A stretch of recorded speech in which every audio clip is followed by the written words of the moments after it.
Hey, what's up, everybody? My name is Dr. Roger Sayas, and I'm the clinical director here at PA Pain and Rehab in Philadelphia. Today, I wanted to talk to you about pinched nerves.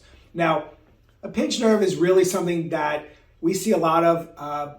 More specifically, a pinched nerve happens when there's an injury to the spine and you have something that's irritating the nerve.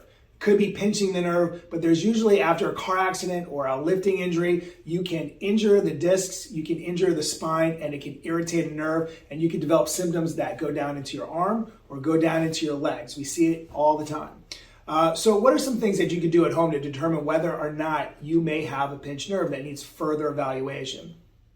So the first one is this: if you're trying to determine whether or not you have a pinched nerve in the neck, you may be experiencing pain in the neck, you may be experiencing pain down into the arm and shoulder. So one way you can determine whether or not you have nerve irritation is this. It's called the foraminal compression test. Now, obviously, if you do this test and it's making your symptoms that much worse, discontinue and don't do it. But one thing that you can do to determine whether or not you have this irritation is simply bring your head back, and you're going to flex to the side.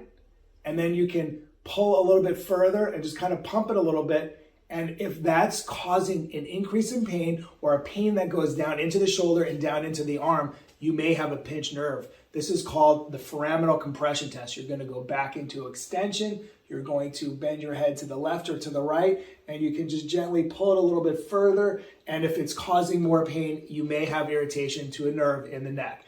Definitely need to get that checked out. The next one, you can determine whether or not you have something going on in the low back. This one's called the slump test, and it's really exactly as it sounds. You're going to slump down. So you're going to get into this slumping position, and you're going to lift your right leg, and you can lift your left leg as you're slumping. And if this causes pain into the low back, pain into the hip, or down the leg, again, getting into this position could further irritate the nerve, causing an increase in your symptoms, which may indicate you have nerve irritation.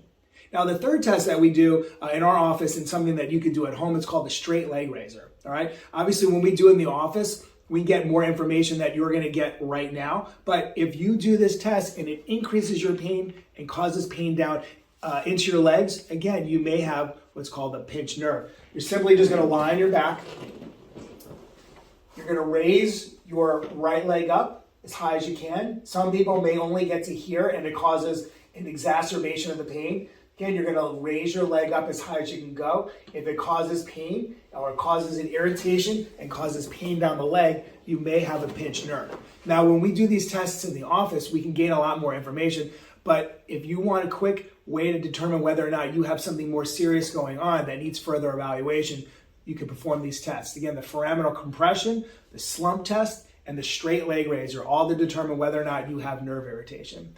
Again, if you like this video or you feel like someone else should see this video, please share, comment, let us know how we're doing. We appreciate your time. Thank you so much for watching this video. If you have any questions, don't hesitate to give us a call or email us. Hope this message finds you well, and I hope you have a great day.